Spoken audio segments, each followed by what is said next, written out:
Well, we're pretty much smack in the center of what Harsha Bhogle and Michael Vaughan predicted the score would be for the Mumbai Indians. Of course, they were sent into bat after Ashwin won the toss and said the Kings 11 Punjab would chase, and they will be coming out and chasing. They have to get 187 to post a win on this. But gentlemen, well, you were putting your hand up for something. I'm not the teacher, sir. You're the teacher. No, it's not always that I get one run over Michael Vaughan. Yeah, you did actually. It's not every day. It's actually yours. So I was actually putting my hand up. It's fair and square. Is that rare day? Harsha, it's yours. Is that rare day? 4 runs away from your guests, 4 runs short of your guests, 5 runs more than yours.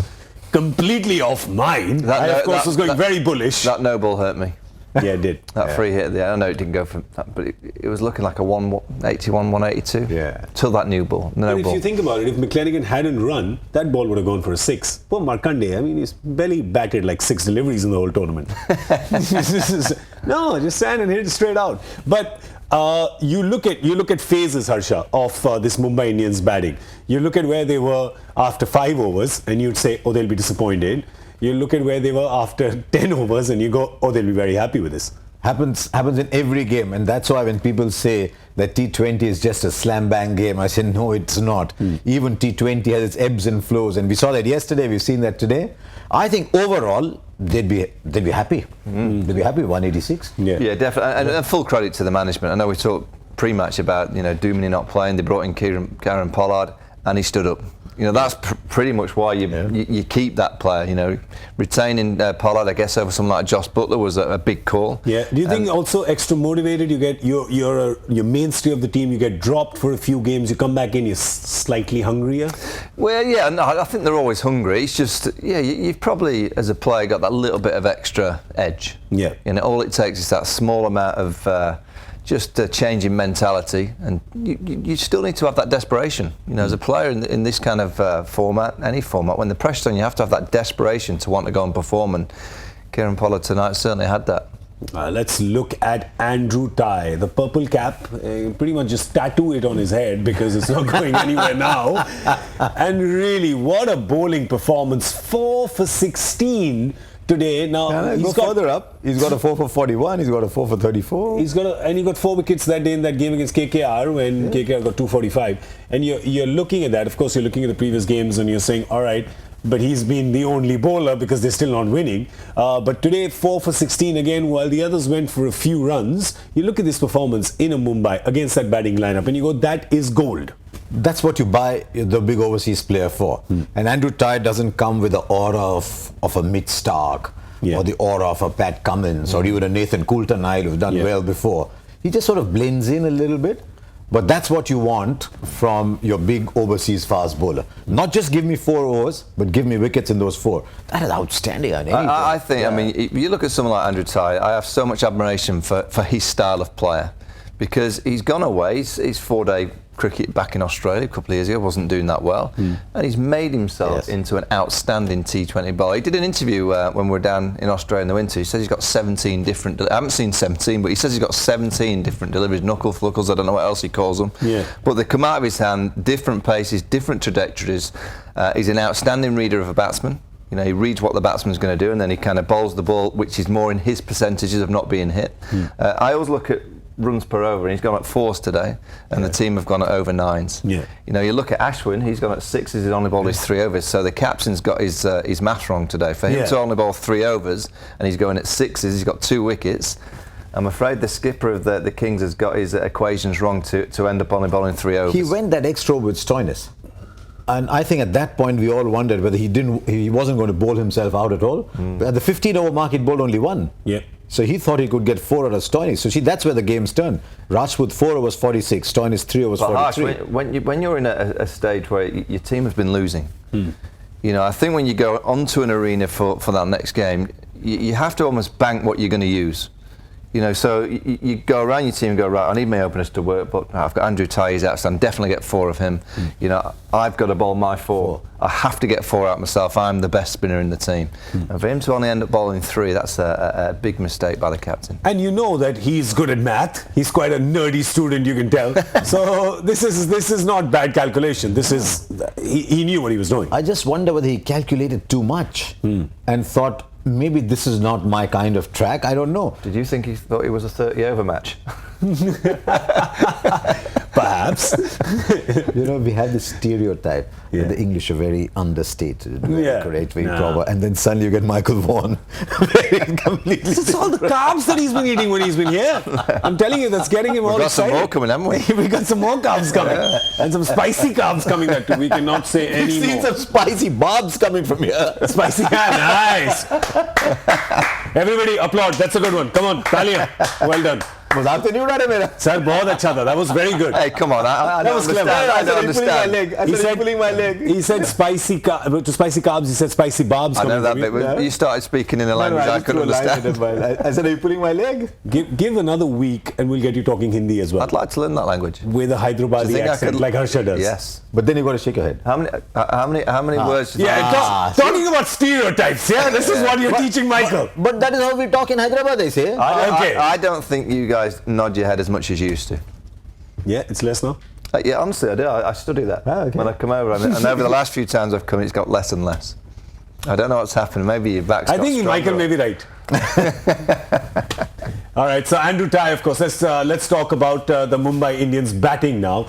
They got a bit of a start from their openers. Ishan Kishan, of course, hit a few runs. And then we just had, those little 9 pins again, didn't we? Ringer, ringer, roses. Yeah, it was almost a bit of deja vu for what happened against the Rajasthan Royals. But then Kieron Pollard arrived and just steadied the ship, and then he started to find his range. Yeah. And when he starts finding his range, Krunal Pandya looks to me like an outstanding cricketer. He's just everything that I remember seeing Jadeja a few years ago when he first came on. I know he's an experienced preneur, but when he first came on the scene, I loved Jadeja because he brought a little bit of funk to the game. He brought a little bit of showbiz, and he liked the pressure situations. He seemed to kind of add that razzmatazz what you require, and I see that in exactly the same in Pandya. I think he's just got it. Whatever that it is, he's got it. The X factor. He's got it, yeah. Like we like to call it. Also could be the initials. Anybody who has initials, KP always gives you a little bit, doesn't he? All right, you got a KP. Well, he'll be controversial then. He will be. West Indies has a KP who played today. We've got our own KP right here. Yeah, we do. And the KP in the commentary box is currently with spiked gel hair. Yeah. That KP, yeah. Well, he used to change colour on a regular basis. I remember when he first started for England in 05, it was blue. Yeah. Then it went to white. Had a bit of red in it, I think. Why would he go white? I thought men didn't like white in the hair. No, he went white for a while. Blue, white, red. Yeah. No, it's not called white. It's called platinum blonde. That's what it's called. You go Strawberry platinum blonde. blonde. I don't think Kieron Pollard would ever go platinum blonde.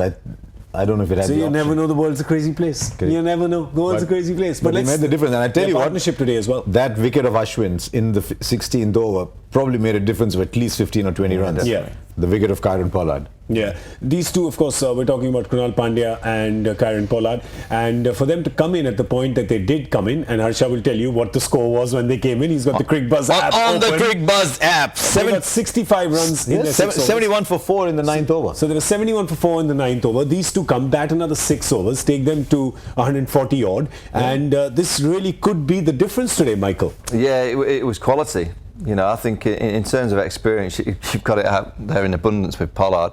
And it's always good when you see a player that's struggled, a player that's been out of the side, gets his opportunity, and again, you can just see the steel in the eyes. He just gives himself a few balls. Yeah. So almost he's just weighing it up. When he's out there, he kind of weighs it up, he weighs the pitch up, kind of knows the dimensions of the ground, and he just studies the ball and he goes, right, I've seen enough. I've seen enough. Now it's time to... Now I shall destroy and deposit in the crowd. Talk about Rohit Sharma, because we love Rohit Sharma and we'd like to see him succeed. And still, you lose his wicket, whether he's batting at 1. This is my argument. Whether he's batting opening or he's batting at 4. When you lose Rohit Sharma's wicket early, your team will be impacted. So if he doesn't get you runs at 4, why not play him as an opener? At least he doesn't play under pressure then. This pressure, all three of us love Rohit Sharma, the batsman. Yeah.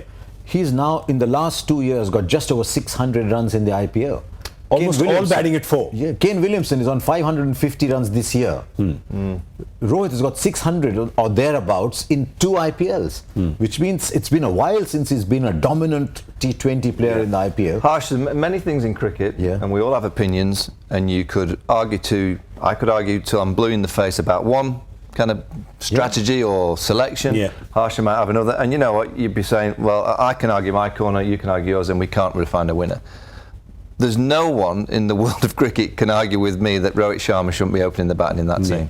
If anyone comes to me and says, the reason, I'm saying I'm not even going to speak to you about it.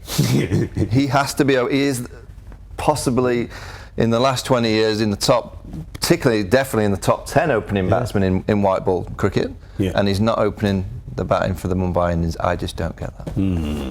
It's like saying, you know what, I've got Cristiano, but I think I'll play him as a defensive midfielder. Absolutely, it is. That's what we described it the other day. Because our defence is not very strong, so let's pay him back. Let's play him at right back. Yeah. Play Ronaldo at right back in the Champions League final against your team in a week's time. I'm sure you'll be delighted. I'd be delighted with that. Yeah. In fact, play him right out. Yeah. That would be good. So it's a peculiar one. They are convinced in the Mumbai Indians team. They're convinced he should bat at number 4. So I mean, it's their side. They choose their lineup. So I guess they're the champions. And they won it 3 times, you know. So you can't, But still, that doesn't sit with me. They could be champions in a more aggressive sense. They could be champions sooner. Win the game sooner with him at the top. Fair enough. And I mean, this season obviously has not worked. They're in danger of not qualifying. As you see, is where they're in position. So maybe they just need to mix it around a little bit. Maybe they're saving it for the knockout. Maybe they have to get to the knockout. Yeah, exactly. That's the worry. That's the worry for them. And for that, they need to win today, because if they lose today, then it's pretty much party over for Mumbai Indians. The question now is 186 enough, Harsha? I think if you're the bowling side and your batting side gives you 186, most days you should say thank you. Yeah. If you can't say thank you to 186, then either you're playing on a really ranked batting surface, which is indoor. You're playing on indoor where you don't know if the 30-yard circle comes first or the boundary line comes first, or you don't trust yourself. Most days a bowling side with self-belief should say 186 good enough. I mean, I know most days the 1K track 186 is not enough, but I think there's something about this. It should be enough. It's sort of in the last 5 overs, Michael. Do you just feel slightly stickier than it was in the first few overs? I think that's always the case at the 1K when you get new batsmen in. You see, I just think it's one of those grounds that the big scores happen, but it always tends to happen when a player just gives himself a chance to get in. Yeah. It's very rarely does a player go out there and smack it from ball 1. He just gives himself 4 or 5 balls or a couple of overs, and then boundaries come very often.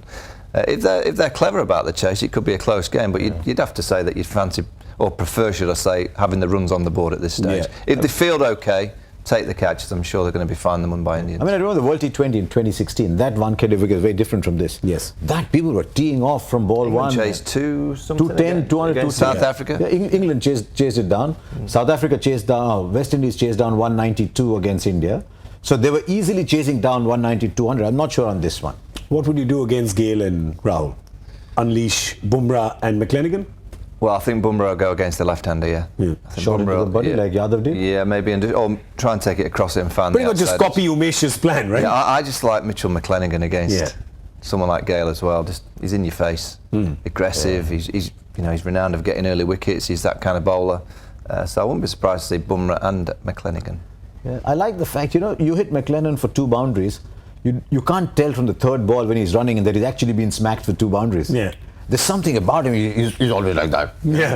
That impressed me with Shivam Mavi last night. Yeah. He seems to have that same mentality, just keeps running in. He just turns around and goes, right, I'm coming again. And as a batsman, you don't like that. As a batsman, you like to see a bowler just get deflated. You're smacking for a 4. All right, he'll come back again, but if you go again, he gets a little bit lower. It's interesting you say that, because Brendan McCullum's done an interview where he says all along you're taught you face the ball, not the bowler. He says in T20 you actually sometimes face the bowler because you're looking to see how he reacts if you hit him for a 4. Absolutely. And also, I think in T20 cricket you can always get sometimes an indication at the end of the run by just little subtle field chases, and you'll see bowlers at the end of the run just move a fielder here and there, and it just gives you a little bit of an idea of what ball's going to be coming. Interesting. Well, okay. So you've heard the call from both Michael and Harsha. We're going to come and discuss that in about 90 minutes. Of course, it's really late, and it's going to be late tonight because the lights at the Wankhede went out a little bit. I thought it's the city that never sleeps. Why do you put the lights out? You fall asleep if you put the lights out. The loudspeakers are gone too. It's 10 o'clock, isn't it? The loudspeakers are gone, lights gone, it's hot there. I'm telling you, man, the heat is on.